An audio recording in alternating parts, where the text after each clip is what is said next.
بسم الله الرحمن الرحيم السلام عليكم ورحمة الله وبركاته.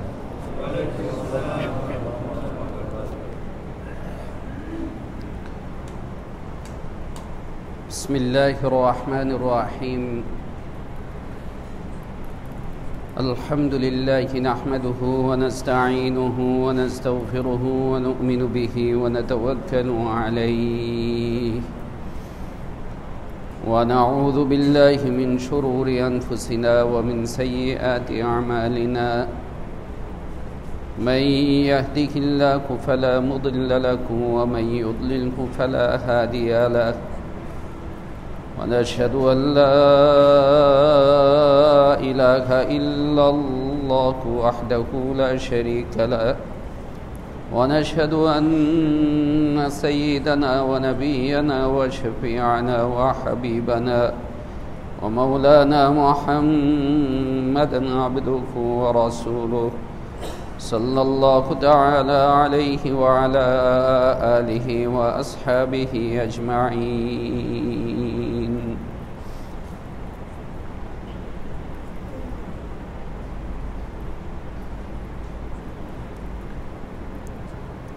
محترم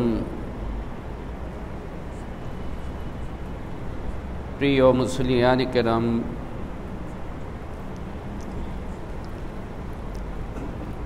এবং প্রিয় দেশবাসী,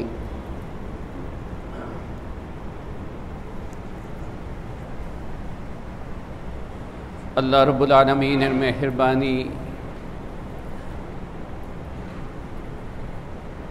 এবং তারই ফজল ও করম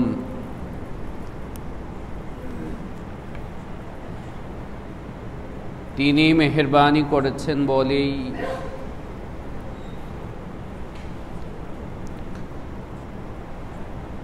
তিনি আমাদেরকে তৌফিক দান করেছেন বলেই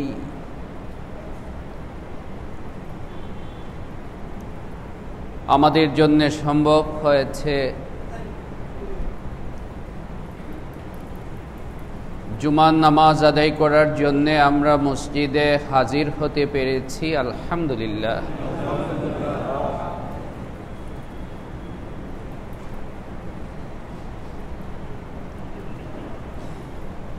আরবি ভাষায় এবং কোরআন ও হাদিসের মধ্যেও একটা শব্দ ব্যবহৃত হয়েছে,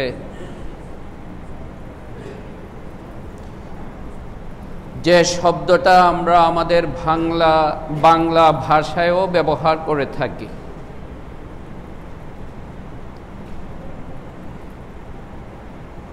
সেই শব্দটা হচ্ছে ওসিয়ত। আরবি উচ্চারণের মধ্যে ইয়ার উপরে তাশদীদ আছে, তবে বাংলাতে সহজ উচ্চারণ ওসিয়ত, কিন্তু আরবিতে এর মধ্যে কি আছে? ওসিয়ত, তাশদীদ আছে। এবং ওসিয়ত বলতে সাধারণভাবে আমরা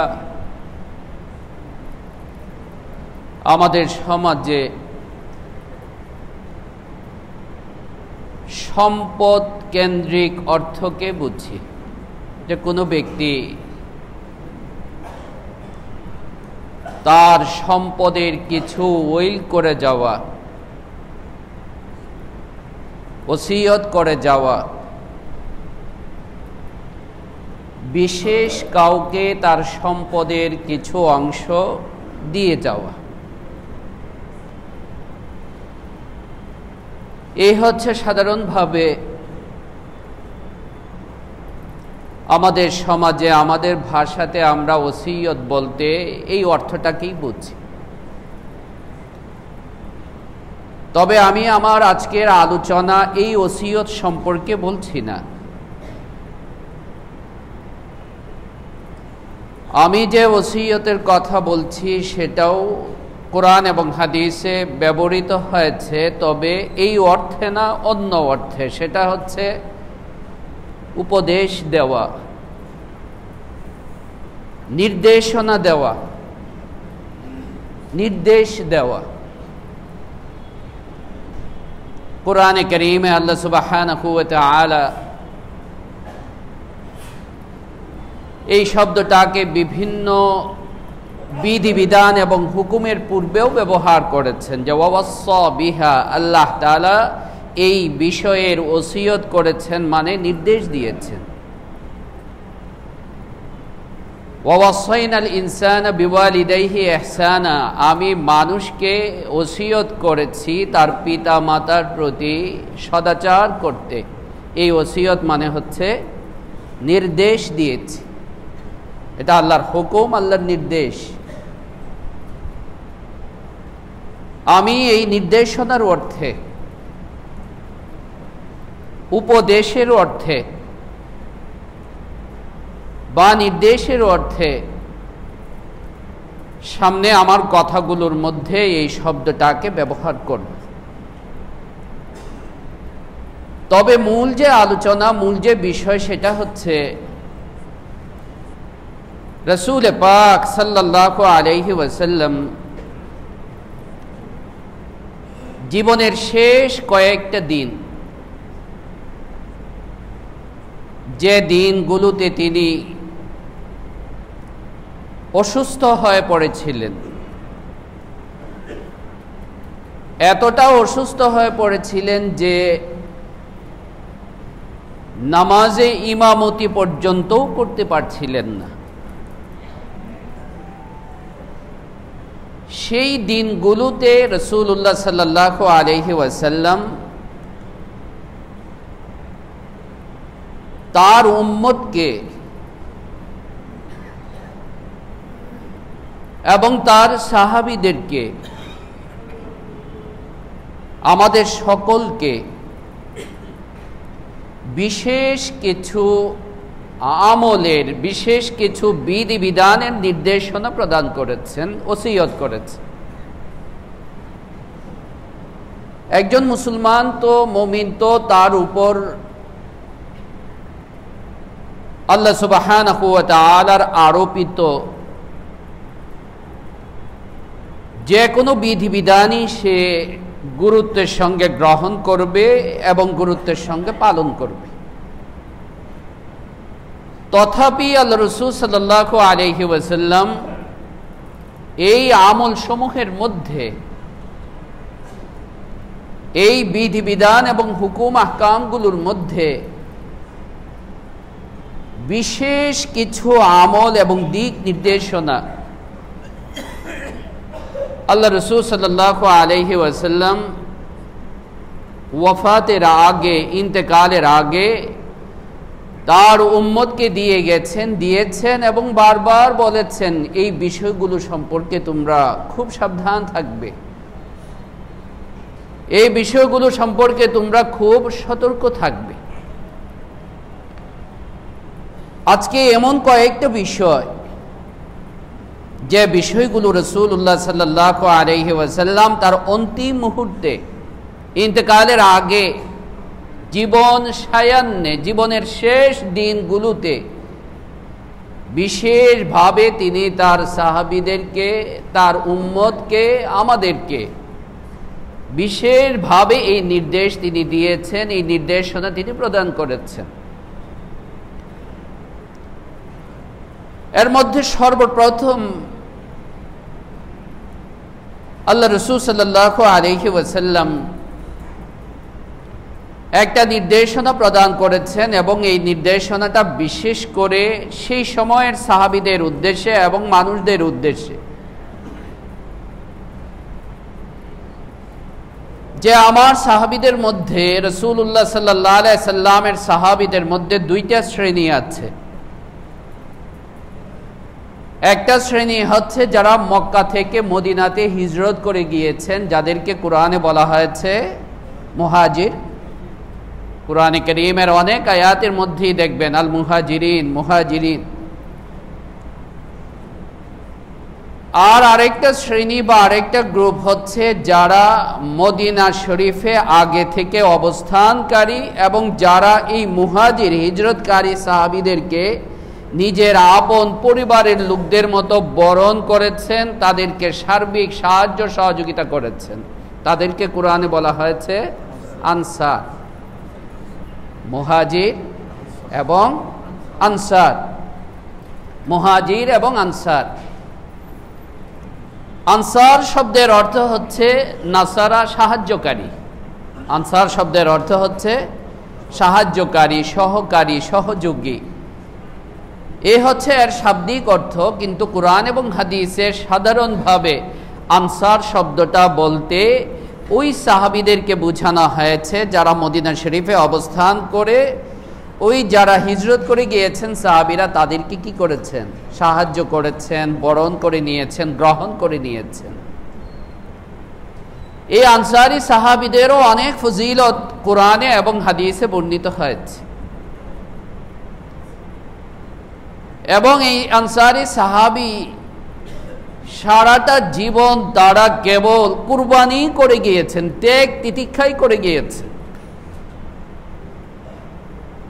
শেষে একবার ঘটনা ঘটলো মক্কা বিজয়ের পর। সিনিয়র সাহাবী যারা, তারা তো একটা শিক্ষায় তারা বড় হয়েছেন। তাদের পোলাপান যারা, জুনিয়র যারা, নতুন নতুন, এদের তো জজবাও বেশি থাকে, তাজা রক্ত থাকে, রক্ত গরম থাকে। অনেক সময় দৃষ্টিটা সুদূর প্রসারী হয় না, জুসের ঠেলা, জজবার ঠেলায় কথা বলে ফেলে। আল্লাহ রাসূল সাল্লাল্লাহু আলাইহি ওয়াসাল্লাম মক্কা বিজয়ের পর যারা নতুন নতুন মুসলমান হয়েছিলেন মক্কার, তাদেরকে গনিমতের মাল থেকে একটু বেশি হিস্সা, বেশি প্রদান তিনি করেছিলেন। আল্লাহ রাসূলের ইচ্ছা। এতে ওই বাচ্চা কাচ্চা যারা তরুণ একটু ছিল, তারা একটু মনে মনে বলা, তারা নিজেদের মধ্যে শুরু করে দিল যে আমাদের রক্ত এখনো শুকায় নেই, আর পাইল তারা বেশি, অথচ আমাদের তরবারির মধ্যে এখনো রক্ত রয়ে গেছে। এতে আল্লাহ রাসূল সাল্লাল্লাহু আলাইহি ওয়াসাল্লাম শুনতে পেয়ে একটু কষ্ট পাইলেন। একটা জায়গার মধ্যে, একটা তাঁবুর মধ্যে আনসারী সবাইকে একত্রিত করলেন, বিশেষ করে সিনিয়র যারা, তাদেরকে, যে এমন এমন কথা আমার কানে আসছে। তখন তারা মাফ চাইলেন সিনিয়র যারা, এবং তারা এই কথাই বললেন যে ইয়া রাসূলুল্লাহ, এটা আমাদের কিছু বাচ্চা কাচ্চা, তরুণ তো তরুণী, এরা বেফাইস কিছু কথা লাগাম ছাড়া বলে ফেলছে। আমাদের সিনিয়ররা কেউ এরকম কিছু বলে নাই, আপনি বিষয়টা ক্ষমা করে দেন। তারা সবাই মাফ চাইলেন।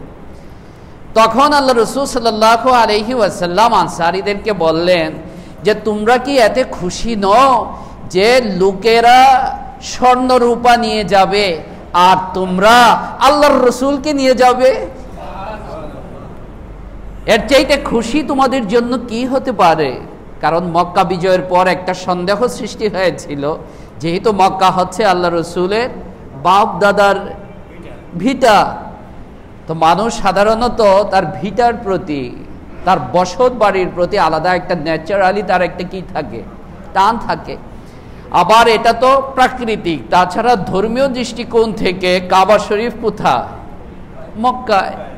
তাই কাবা শরীফের প্রতিও তো আলাদা একটা টান, এবং এটা তো সবাই সর্বসম্মত মত যে মক্কা শরীফের ফজিলত হচ্ছে বেশি, মক্কা শরীফের নামাজের ফজিলতও বেশি। তখন আল্লাহ রাসূল সাল্লাল্লাহু আলাইহি ওয়াসাল্লাম তাদেরকে বললেন এই কথা যে শুনে রাখো, তোমরা হচ্ছে আমার ভিতরের কাপড় আর অন্য মানুষ হচ্ছে আমার উপরের কাপড়। আল আনসারু শিআরুন ওয়ান নাসু দিসারুন, তোমরা হচ্ছে আমার ভিতরের কাপড়, যে কাপড়টা কি হয়? শরীরের সাথে লেগে থাকে, অর্থাৎ তোমরা আমার এতটা আপন। আর অন্য মানুষ হচ্ছে উপরের কাপড়টা। এতে আনসারী সাহাবীরা খুব খুশি হইলেন। ইন্তেকালের আগে রাসূল পাক সাল্লাল্লাহু আলাইহি ওয়াসাল্লাম যখন খুব অসুস্থ, তো আনসারী সাহাবীরা মসজিদে নববীর এক কোণে একত্রিত হয়ে তারা খুব কান্নাকাটি করছিলেন। আল্লাহ রাসূল সাল্লাল্লাহু আলাইহি সাল্লাম তার হুজরাতে, তার ঘরে। হযরত আবু বকর সিদ্দিক রাদিয়াল্লাহু তাআলা আনহু তখন এদিক দিয়ে যাচ্ছিলেন, তো দেখলেন তারা খুব কান্নাকাটি করছে। জিজ্ঞাসা করলেন যে তোমরা এত কান্নাকাটি কেন করছো? তারা জবাবে বললেন যে আমরা আল্লাহ রাসূল সাল্লাল্লাহু আলাইহি ওয়াসাল্লামের আমাদের সঙ্গে তার যে স্মৃতি, তার যে বিশেষ মজলিসগুলো, বৈঠকগুলো, এইগুলোর কথা মনে করে, স্মৃতি মনে করে আমরা কান্নাকাটি করছি যে রাসূলুল্লাহ সাল্লাল্লাহু আলাইহি ওয়াসাল্লাম যেভাবে অসুস্থ, না জানি তিনি আমাদের ছেড়ে চলে যান। হযরত আবু বকর রাদিয়াল্লাহু তাআলা আনহু আল্লাহ রাসূল সাল্লাল্লাহু আলাইহি ওয়াসাল্লামের কাছে যেয়ে এই খবর শুনাইলেন যে আনসারীরা আপনার এই স্মৃতির কথা মনে করে, এসব মনে করে তারা খুব কান্নাকাটি করছে। তখন আল্লাহ রাসূল সাল্লাল্লাহু আলাইহি ওয়াসাল্লাম সবাইকে একত্রিত করে সাহাবায়ে কেরামকে এই ওসিয়ত করলেন, এই নির্দেশনা তিনি দিলেন যে তোমরা আমার ইন্তেকালের পর, আমার মৃত্যুর পর আমার আনসারী সাহাবীদের সম্পর্কে সাবধান থাকবে। তাদের যে ভালো তাকে সম্মান করবে, আর তাদের মধ্যে কারো যদি কোনো ত্রুটি হয়ে যায় সেটাকে কি করবে? ইগনোর করবে, সেটাকে উপেক্ষা করবে, ক্ষমা করে দিবে, সেটা ধরবে না, ক্ষমা সুন্দর দৃষ্টিতে দেখবে। এরপর আবার আল্লাহ রাসূল সাল্লাল্লাহু আলাইহি সাল্লাম ওই কথাটা আবার বললেন যে মনে রাখবে আনসারীরা আমার একান্ত ঘনিষ্ঠ জন, তারা আমার শরীরের ভিতরের কাপড়টার মতো। আনসারী সাহাবীদের সম্পর্কে রাসূল পাক সাল্লাল্লাহু আলাইহি ওয়াসাল্লাম বিশেষভাবে ওসিয়ত, নসিহত, নির্দেশনা, উপদেশ তিনি দিয়ে গেলেন। দ্বিতীয় নম্বর নসিহত, ওসিয়ত রাসূল পাক সাল্লাল্লাহু আলাইহি ওয়াসাল্লাম করলেন, এবং সেটা একদিন তিনি মসজিদে নববীতে আসতে পেরেছেন, মাঝে জমাতেও শরীক হতে পারেন নাই। এসে আল্লাহ রাসূল সাল্লাল্লাহু আলাইহি ওয়াসাল্লাম তার সাহাবায়ে কেরামকে সাবধান করলেন কবর পূজা থেকে, কবরের শিরিক থেকে। এবং আল্লাহ রাসূল সাল্লাল্লাহু আলাইহি ওয়াসাল্লাম বললেন এই কথা যে লা'নাল্লাহুল ইয়াহুদা আন-নাসারা ওয়াল ইয়াহুদা, আল্লাহ তাআলা ইহুদি নাসারাদেরকে লানত করুন, ইত্তাখাযু কুবুর আম্বিয়াইহিম মাসাজিদা, তারা তাদের নবীদের কবরকে তাদের সিজদার জায়গা বানিয়ে ফেলেছে। এরপর বললেন লা তাজআলু কুবুরি মাসাজিদা, তোমরা কখনোই আমার কবরকে তোমাদের সিজদার জায়গা বানায়ও না। তাই উলামায়ে কেরাম সবাই এই কথা বলেছেন যে কবরের সামনে কি করা? সিজদা করা, এটা মারাত্মক শিরিক। কবরের সামনে যে কারোই হোক, কবরের সামনে সিজদা করা কি নাই? জায়েজ নেই। আল্লাহ রাসূল সাল্লাল্লাহু আলাইহি ওয়াসাল্লাম তার ইন্তেকালের আগে বিশেষভাবে সাহাবায়ে কেরাম রাদিয়াল্লাহু তাআলা আনহুমকে এই সতর্ক, এই সাবধান বাণী তিনি তাদেরকে উচ্চারণ করলেন এবং তাদেরকে নসিহত প্রদান করলেন। আজকে আফসোসের বিষয় যে মুসলমানদের মধ্যে নিজেকে মুসলমান হিসেবে দাবি করে রাসূল পাক সাল্লাল্লাহু আলাইহি ওয়াসাল্লামের প্রতি বিশ্বাসী বলে দাবি করে, অথচ বিভিন্ন মাজারে যে কবরকে কি করে? পূজা করে, কবরকে সিজদা করে। এমনকি এ কথাও শুনেছি যে বিভিন্ন ভণ্ড আছে এরকম, তারা নিজেরাই সিজদা গ্রহণ করে, সিজদা নেয়। নাউযুবিল্লাহি মিন যালিক। মনে রাখবেন আল্লাহ সুবহানাহু ওয়া তাআলার কাছে শিরিক অত্যন্ত মারাত্মক গুনাহ। শিরিক অত্যন্ত মারাত্মক গুনাহ। যে কোনো গুনাহ আল্লাহ তাআলা তওবা ছাড়া কবুল করতে পারেন, কিন্তু শিরিক, কুফরি আল্লাহ তাআলা তওবা ছাড়া কি করেন না? কবুল করেন না। তাই তওবা ছাড়া যদি মারা যায় তো তার ব্যাপারে অত্যন্ত ভয়াবহ পরিণতি। তাই আমি কখনো যেন সজ্ঞানে যত বড় আল্লাহর ওলি হন, নবীজি সাল্লাল্লাহু আলাইহি ওয়াসাল্লামের চাইতে বড় আল্লাহর ওলি তো আর কেউ নেই। যত বড় আল্লাহর ওলির কবরই হোক না কেন, কোন কবরের সামনে কিংবা কোন আল্লাহর ওলির কবরের সামনে বা কোন মানুষের সামনে নিজে সিজদাবনত হওয়া, সিজদা করা, এটা মারাত্মক শিরিক, এটা মারাত্মক গুনাহ, এটা কখনোই জায়েজ নেই। আল্লাহ রাসূল সাল্লাল্লাহু আলাইহি ওয়াসাল্লাম ইন্তেকালের আগে বিশেষভাবে যে সতর্ক সাবধান করেছেন, যে ওসিয়ত করেছেন, যে নসিহত তিনি করেছেন, এর মধ্যে অন্যতম হচ্ছে এটা। তৃতীয় নম্বর, আল্লাহ রাসূল সাল্লাল্লাহু আলাইহি ওয়াসাল্লাম সাহাবায়ে কেরাম রাদিয়াল্লাহু তাআলা আনহুমকে বিশেষভাবে উপদেশ নসিহত করেছেন। হযরত জাবির ইবনে আব্দুল্লাহ রাদিয়াল্লাহু তাআলা আনহু বর্ণনা করেছেন হাদিসটা, এবং ইমাম মুসলিম রাহমাতুল্লাহি আলাইহি, ইমাম আবু দাউদ রাহমাতুল্লাহি আলাইহি এবং ইমাম আহমদ বিন হাম্বল রাহমাতুল্লাহি আলাইহি তারা এই হাদিসটা তাদের কিতাবে বর্ণনাও করেছেন। রাসূল পাক সাল্লাল্লাহু আলাইহি ওয়াসাল্লাম বলেন, লা ইয়ামুতান্না আহাদাকুম ওয়া হুয়া ইউহসিনু যান্না বিল্লাহি, তোমাদের কেউ যেন না মরে, মৃত্যুবরণ না করে। লা ইয়ামুতান্না আহাদুকুম, তোমাদের কেউ যেন মৃত্যুবরণ না করে, কিন্তু এই অবস্থায় যে ওয়া হুয়া ইউহসিনু যান্না বিল্লাহ, আল্লাহ সম্পর্কে সে খুব সুধারণা রাখে। অর্থাৎ আল্লাহ সম্পর্কে সুধারণা রেখে কি করা? মৃত্যুবরণ করা। আল্লাহর প্রতি ধারণাকে উত্তম রাখা, সুন্দর রাখা, অনেক বড় আশা করা আল্লাহ সুবহানাহু ওয়া তাআলার কাছে। এক হাদিসে আল্লাহ রাসূল সাল্লাল্লাহু আলাইহি ওয়াসাল্লাম বলেছেন, আল্লাহ বলেন, আনা ইনদা জান্নি আবদি বি, আমার বান্দা আমার সম্পর্কে যেমন মনে করে আমি তেমনই। আমার বান্দা আমার সম্পর্কে যেমন মনে করে আমি তেমনই। তাই এ কথা কখনো মনে না করা যে হাই হাই হাই হাই আমি শেষ, আমারে আল্লাহ মাফ করবে না, যে অপরাধ আমি করেছি আমাকে আল্লাহ কি করবে না? মাফ করবে না। এই হতাশা যেন কখনো একজন মুমিনকে না পায়, বরং মুমিন সে যত অপরাধী হোক, যত গুনাহগারী সে হোক, সে সবসময় আল্লাহ তাআলার রহমতের কি করবে? আশা করবে। আল্লাহ তাআলার মাগফিরাত এবং ক্ষমার সে আশা করবে। আল্লাহ সুবহানাহু ওয়া তাআলা কুরআনে কারীমে বলেছেন, ইচ্ছা করলে তিনি বান্দার সব গুনাহ কি করে দিতে পারেন?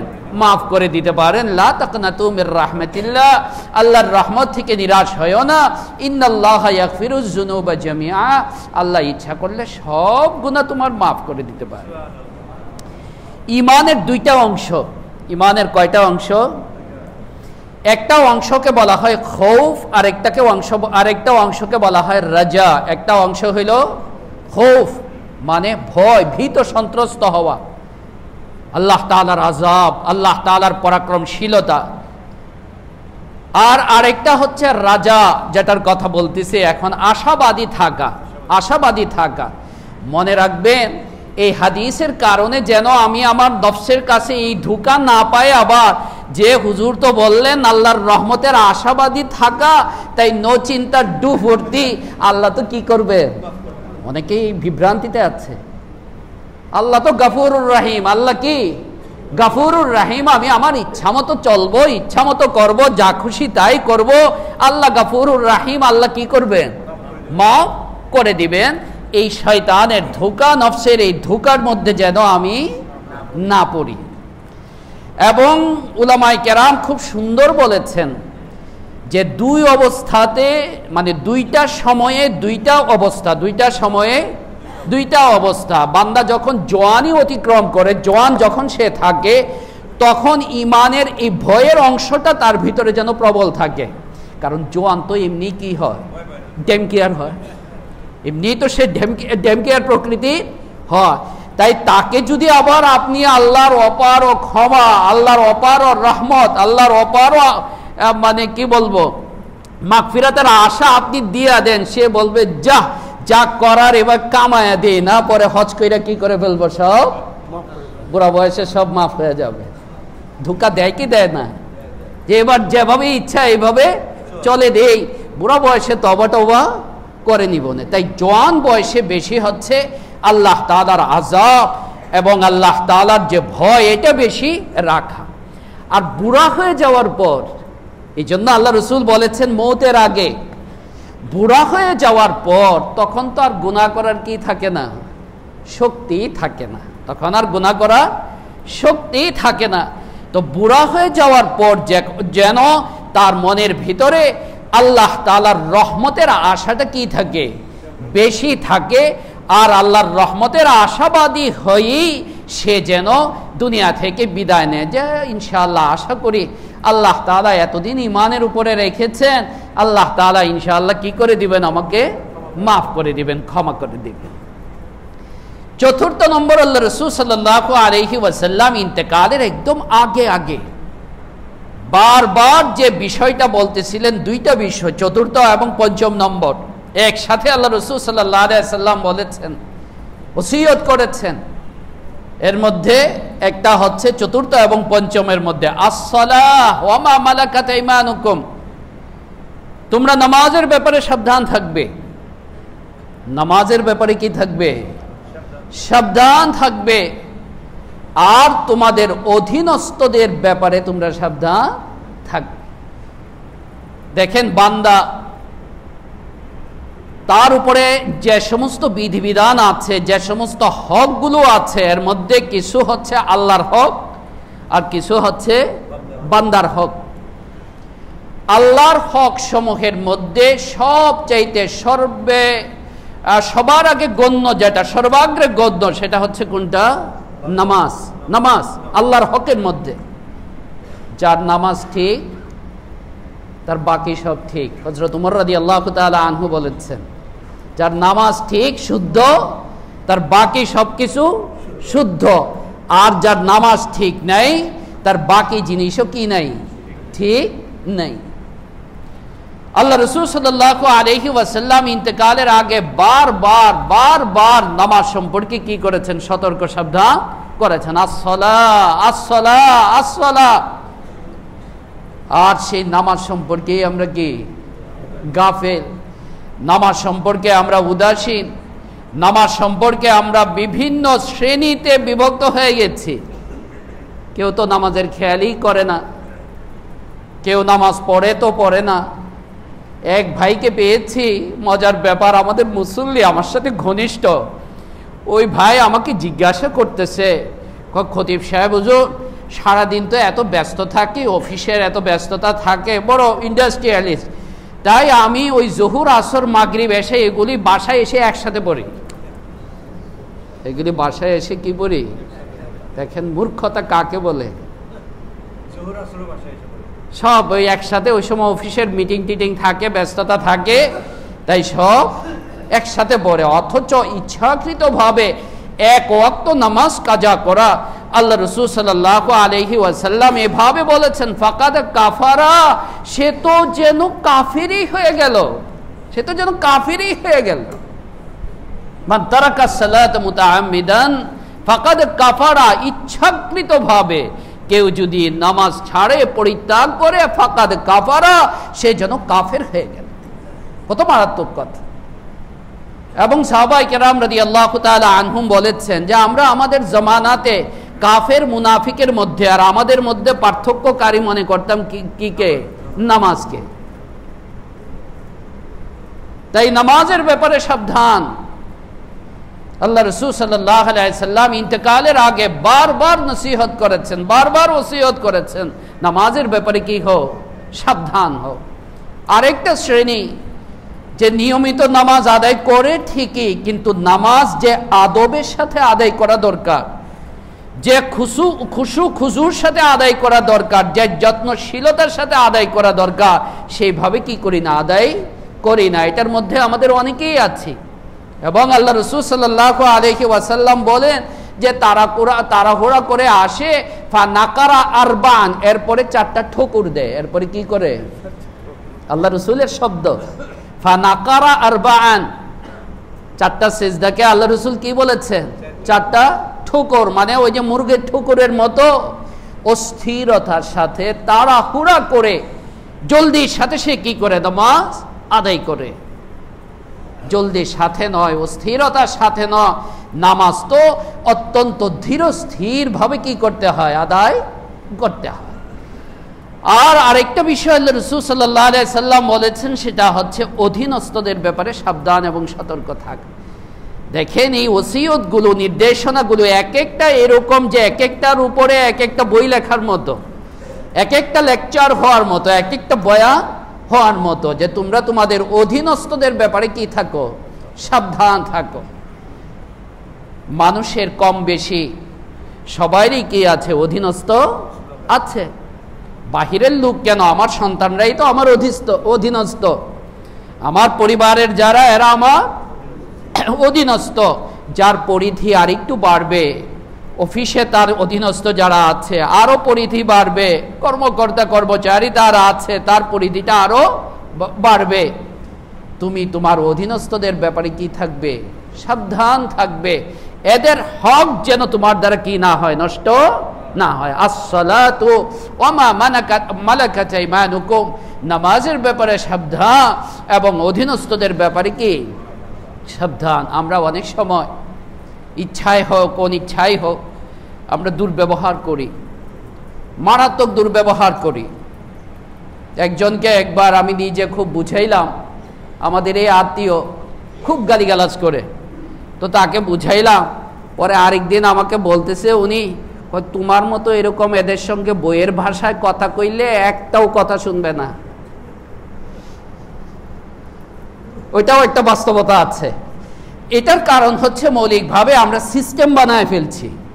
আমরা কি বানায় ফেলছি, সিস্টেম বানায় ফেলছি। এই যে সংস্কার কেবল রাষ্ট্রের না, সংস্কার আমার নিজে। কারণ আমার নিজের সংস্কার না হলে কখনো সমাজের কি হবে না, পরিবর্তন আসবে না, কখনো পৃথিবীর পরিবর্তন আসবে না। আমি যদি আমার মতোই থেকে যাই তাহলে তো তাই হবে যা হওয়ার।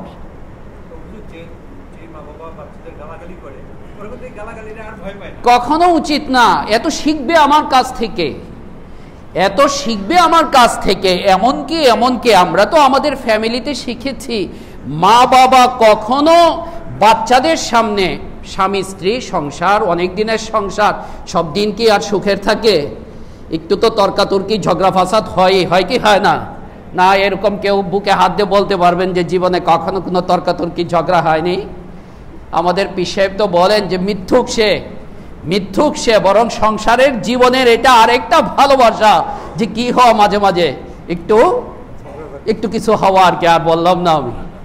কিন্তু সাবধান, এটা যেন আমার বাচ্চাদের সামনে না হয়।